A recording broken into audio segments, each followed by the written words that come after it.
The quantum anomaly appeared on a Tuesday morning during Dr. Sarah Chen's routine check of SETI's new quantum telescope array in Chile's Atacama Desert. At first, she dismissed it as an equipment malfunction. The array was experimental technology, after all, and quantum sensors were notoriously finicky. But after 3 recalibrations, the signal remained, a perfect, impossibly stable quantum entanglement pattern stretching across light years. Dr. Chen, her assistant Marco, called from the adjacent monitoring station. "We're getting similar readings from the Hawaiian array, and Arecibo just confirmed the same." Sarah felt her throat tighten.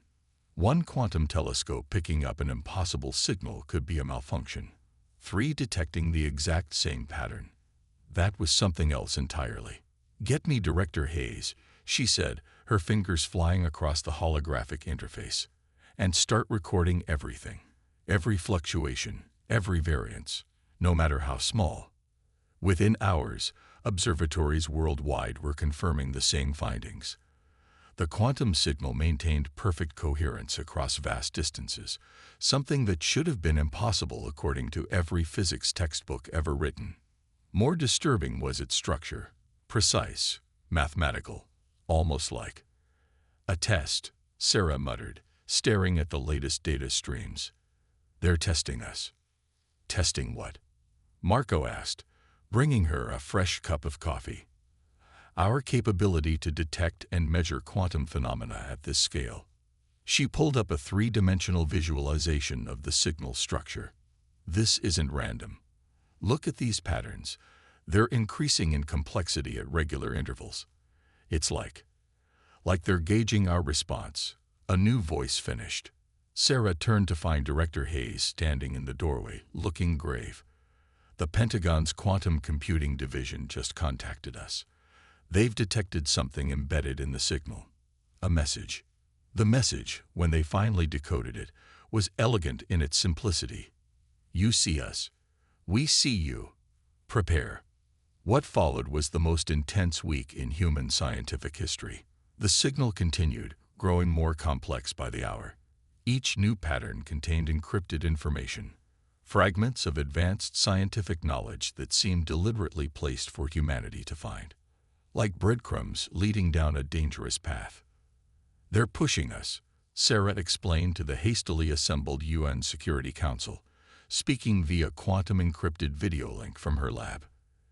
"Every time we decode one layer, they add more complexity. They're accelerating our quantum technology development, forcing us to advance decades in days." "And why would they do that?" The Chinese representative's voice was sharp with suspicion. "Because they want us to be ready," Sarah replied, her voice steady despite her racing heart. "Ready for whatever comes next." What came next arrived exactly 7 days after the first signal. The quantum pattern suddenly collapsed, and in its wake came a new transmission. This one broadcast on conventional channels, meant for everyone to hear. "Humanity," the message began, "you have passed the initial evaluation. Your species has demonstrated the capability to perceive and manipulate quantum phenomena at a basic level. This qualifies you for the next phase of assessment. Failure to participate will result in immediate quarantine of your solar system. You have 24 hours to accept or decline." The message ended with coordinates for a quantum communication node they were supposed to use for their response. The world's governments descended into chaos. Emergency sessions were called. Military forces went on high alert. But Sarah couldn't shake the feeling that they were all missing something crucial. She returned to her original data, to those first perfect patterns. Something about their structure nagged at her. They were too perfect, too stable. According to everything she knew about quantum mechanics, such stability should be impossible unless they're not using quantum entanglement at all, she whispered. "They're simulating it." The realization hit her like a thunderbolt. She began furiously analyzing the data with new eyes. The aliens weren't using true quantum technology. They were using something else, something that could mimic quantum effects with impossible precision. But why go to such lengths? Unless... "Director Hayes," she called, her voice urgent. "I need you to see this. I don't think this is a test. I think it's a trap. And I think I know why they chose Earth." As she explained her theory, the color drained from Hayes' face. The aliens hadn't chosen Earth because of our quantum technology development. They'd chosen us because of our quantum technology's imperfections. Because unlike their simulated perfection, our crude, flawed attempts at quantum computing dealt with true quantum uncertainty, the fundamental chaos of reality itself. And somehow, that terrified them. "Send an emergency broadcast to every quantum lab on Earth," Hayes ordered. "Tell them to check their encryption algorithms for pattern irregularities. Dr. Chen, you have 12 hours to prove your theory. Because if you're right, if I'm right," Sarah finished, "then humanity's greatest weakness might just be our greatest strength.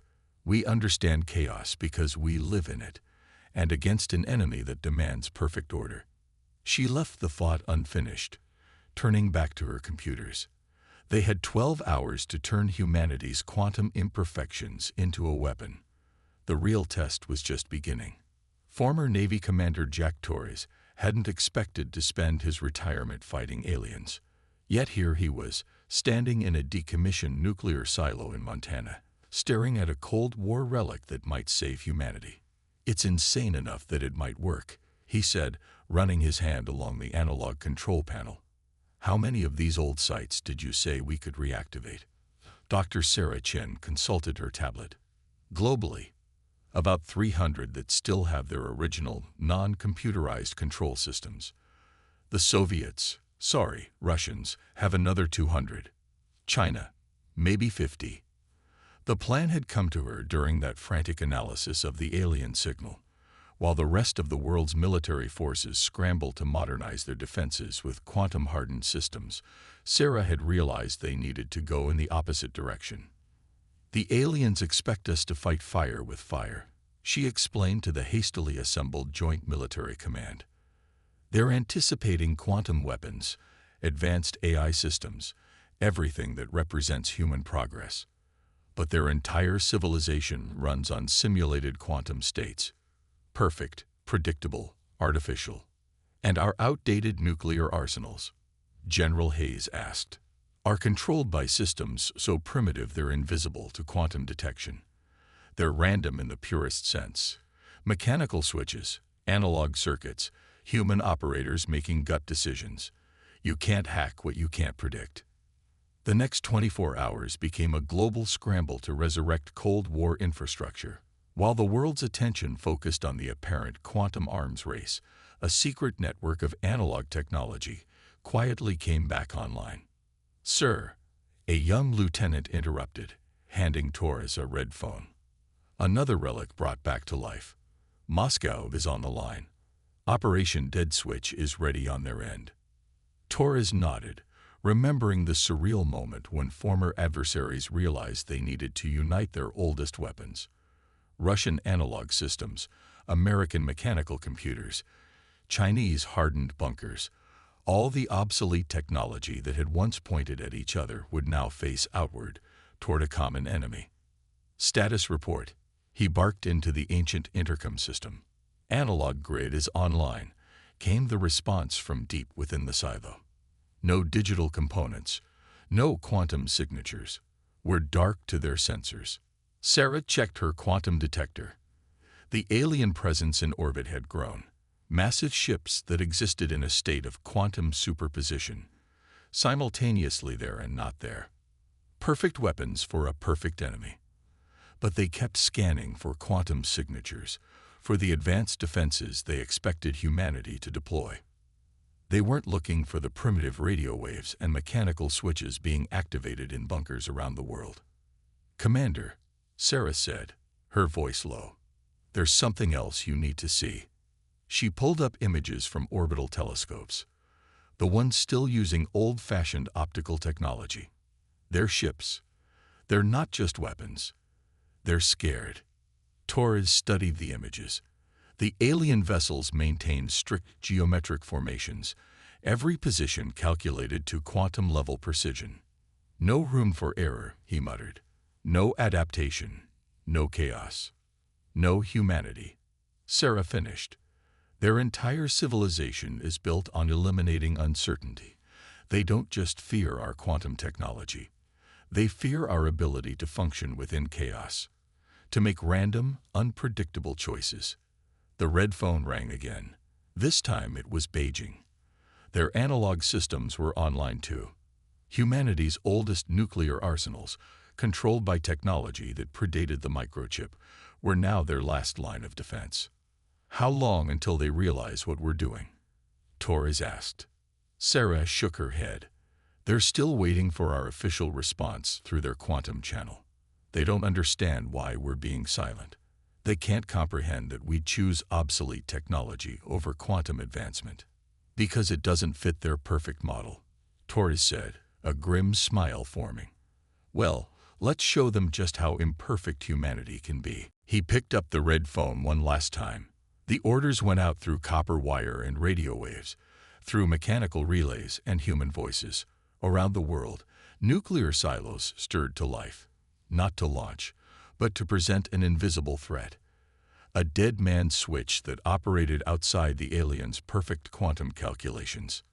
In orbit, the alien ships detected no quantum signatures, no advanced AI responses, nothing that fit their models of how an advanced civilization should behave. Instead, they faced something worse. Uncertainty. Humanity had chosen to step backward, to embrace the chaos of their primitive technology. And for a species that had built its entire existence on eliminating uncertainty, this was more terrifying than any quantum weapon. Send the message, Torres ordered. Through ancient radio transmitters, humanity's response finally went out, not through the aliens' quantum node, but through simple electromagnetic waves. We decline your test, the message read, but we offer you a choice of our own. Engage with us on our terms, in all our chaotic, unpredictable glory, or face weapons your quantum sensors cannot detect, controlled by minds your models cannot predict. Sarah watched her quantum sensors as the alien ships reacted. For the first time, their perfect formation showed signs of disturbance. Operation Dead Switch had worked. Humanity's greatest weakness, their primitive, chaotic nature, had become their strongest defense. Now they just had to survive what came next. Captain Elena Rodriguez stood on the bridge of the U.S. Nautilus, a decommissioned Los Angeles-class submarine that had been pulled from the mothball fleet just 3 days ago.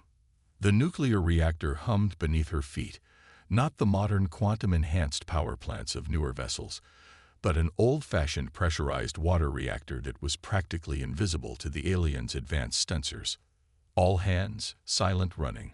She ordered through mechanical speaking tubes, no digital communications allowed. The submarine slipped deeper into the Pacific's darkness, joining a growing fleet of ghost ships that had been resurrected from naval graveyards worldwide. Signal from the Chinese boat, Captain, her XO whispered, holding up a piece of paper with decoded Morse code. They've positioned their vessels along the calculated quantum blind spots. Elena allowed herself a small smile. The aliens' perfect quantum detection systems had a fatal flaw. They couldn't maintain continuous observation of Earth's oceans. The quantum uncertainty of billions of water molecules created too much noise. It was in these blind spots that humanity's ghost fleet now gathered. Dr. Chen's latest analysis, she asked. Her XO handed her another decoded message. Sarah Chen, working with a global team of physicists, had mapped the aliens' quantum detection grid. Their ships maintained precise orbital positions to maximize coverage, but physics itself worked against them. They couldn't observe everything at once. The very act of quantum observation created zones of uncertainty they couldn't penetrate. "Ma'am," her sonar operator called out, still using the old passive hydrophone systems. "Movement from the Russian contingent. They're in position." The plan was audacious in its simplicity. While the world's governments maintained official diplomatic channels with the aliens, keeping them focused on quantum communications and digital signals, the Ghost Fleet would exploit the fundamental limitations of quantum observation. Elena checked her mechanical chronometer. Begin Phase 1. Around the world, the resurrected submarines began launching their cargo. Not missiles, but specially designed buoys. Built with 1960s technology, these devices would create a network of classical interference patterns in the aliens' quantum detection grid. First reports coming in, her XO reported. Chinese sector reports 60% degradation in alien quantum signatures. Russians reporting similar results in the Arctic. The aliens' response was immediate and revealing. Their ships began shifting position, trying to compensate for the growing blind spots in their observation network. But each movement only created new zones of uncertainty, a cascade effect that Sarah Chen had predicted. "They can't help themselves," Elena murmured, watching through the periscope as distant flashes of light marked the aliens' increasingly erratic maneuvers. "They have to maintain perfect observation. They can't accept uncertainty." That was when Phase 2 began. From their hidden positions, the Ghost Fleet launched a second wave of devices, simple radio transmitters broadcasting random noise patterns.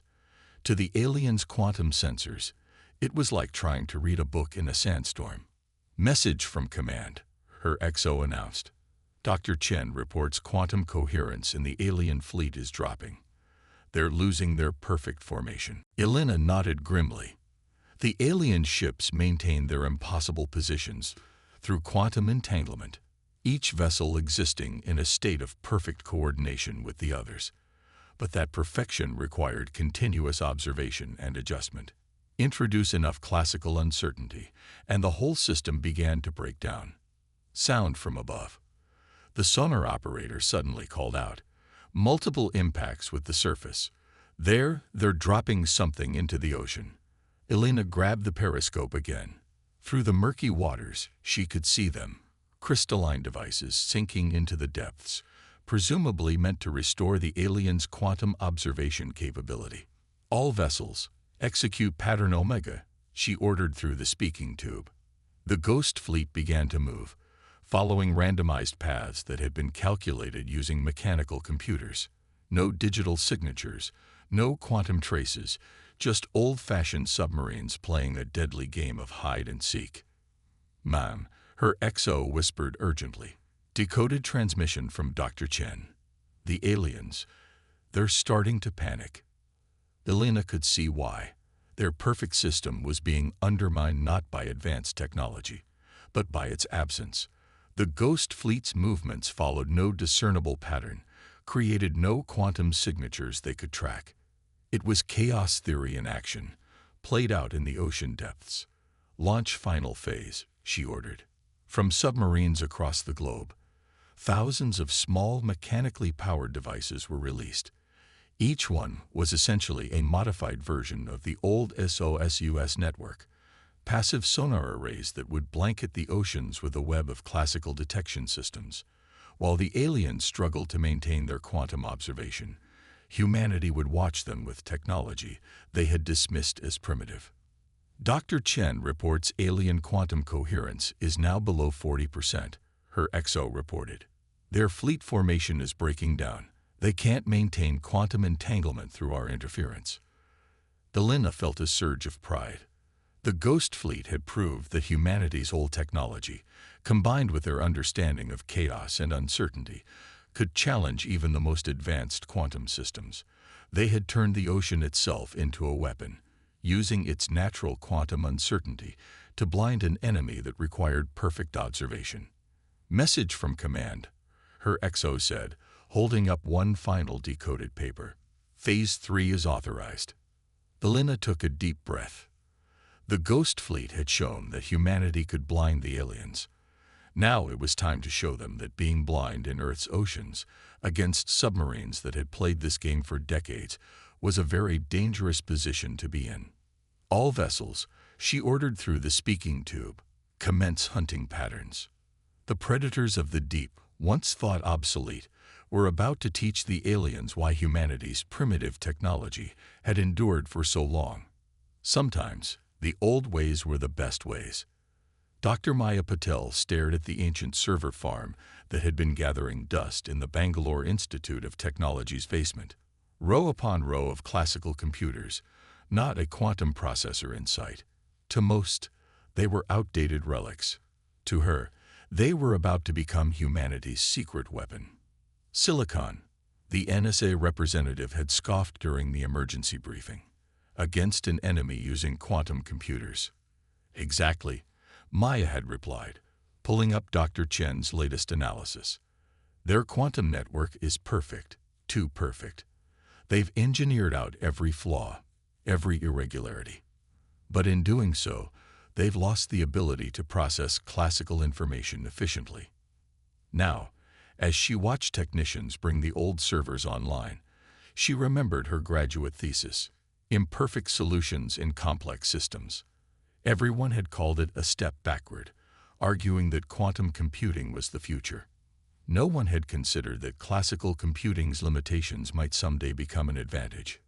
Status report, she called out.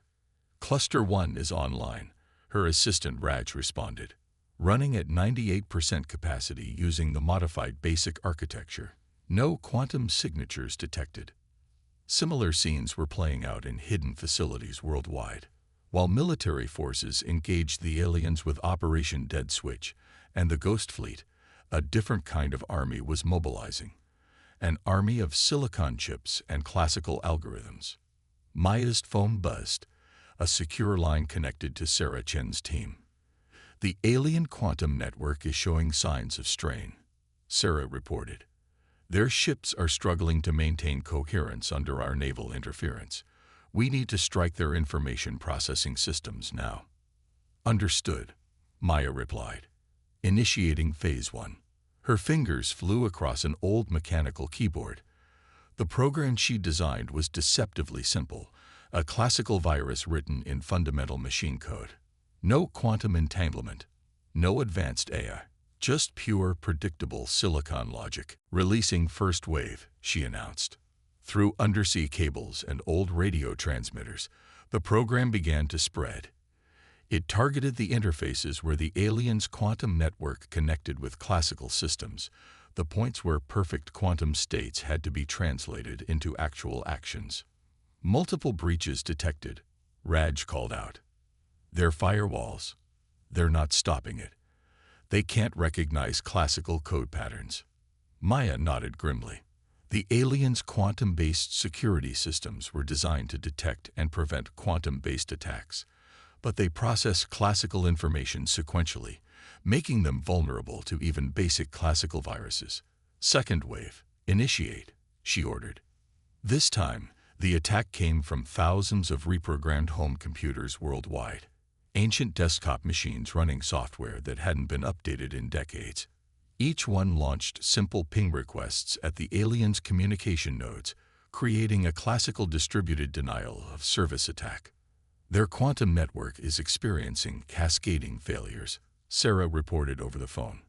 They can't translate the classical data fast enough to maintain quantum coherence.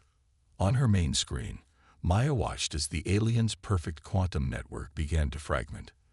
Their ships, unable to maintain quantum entanglement through the flood of classical information, started falling back to conventional communication methods, exactly as she predicted. They're adapting, Raj warned, detecting attempts to establish classical firewalls. Too late, Maya smiled.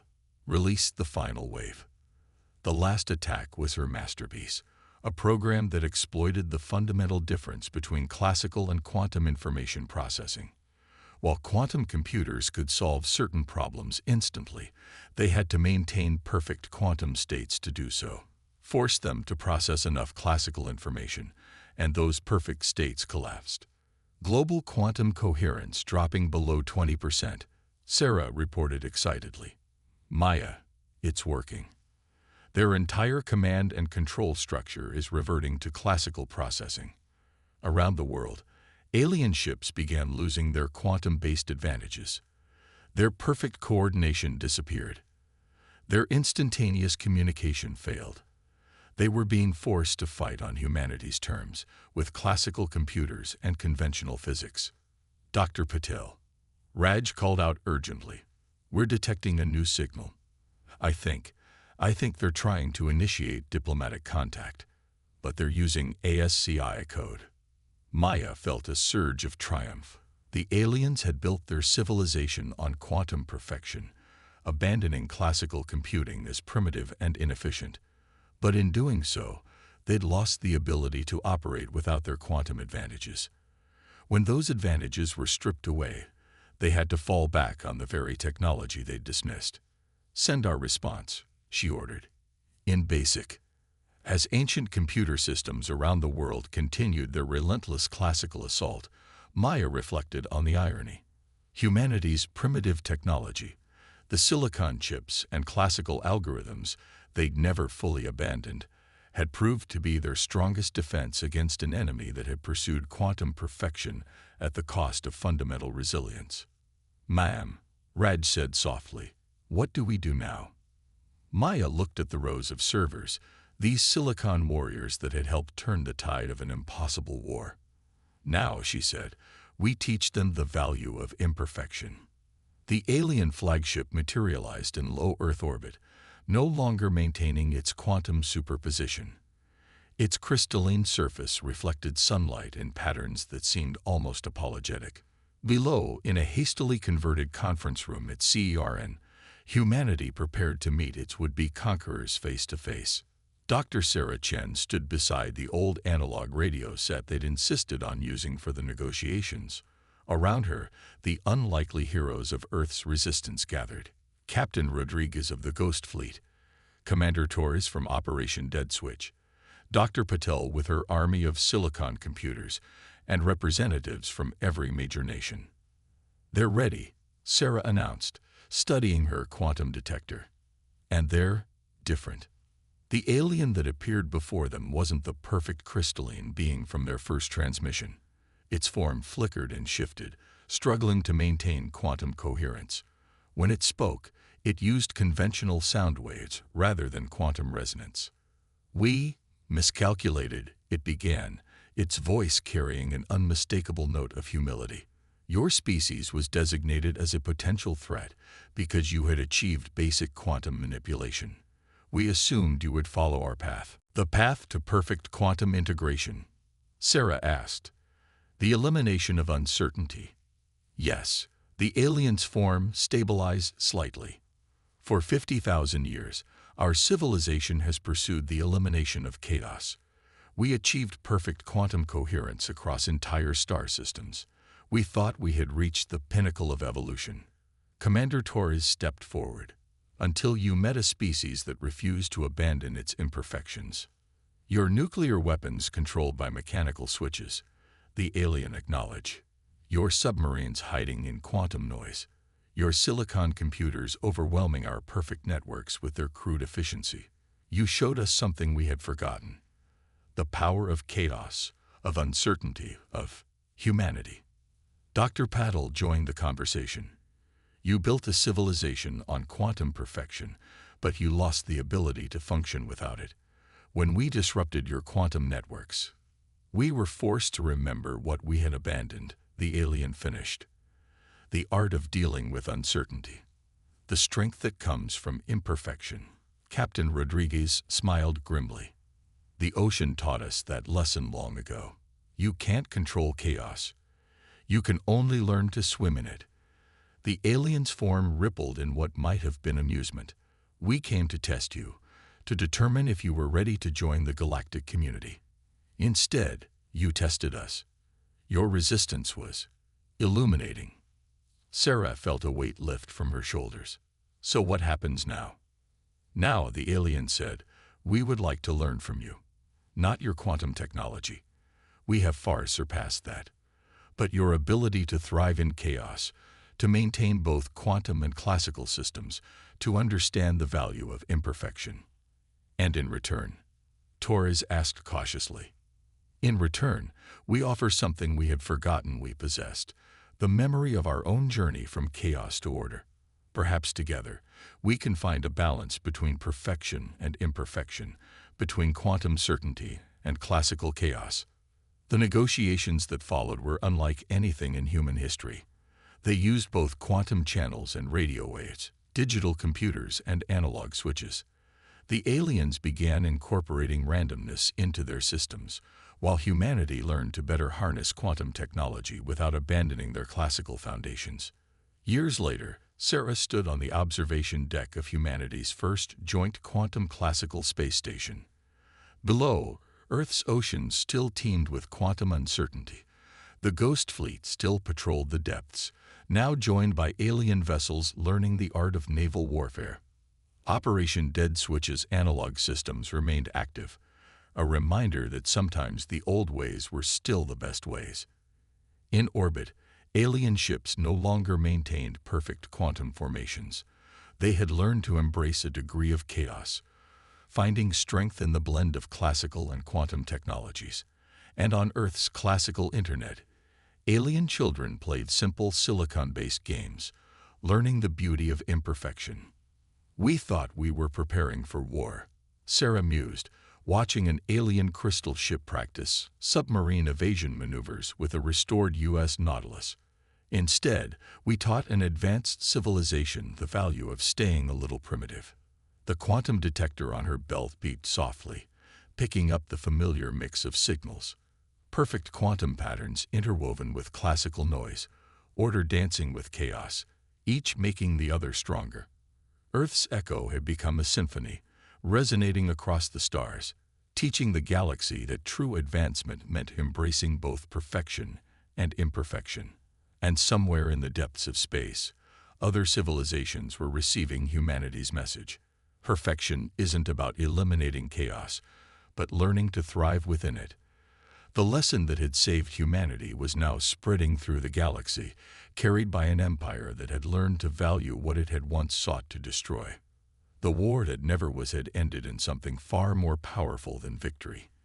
It had ended in understanding. Humanity had kept its chaos, the aliens had remembered their own, and the galaxy was richer for it.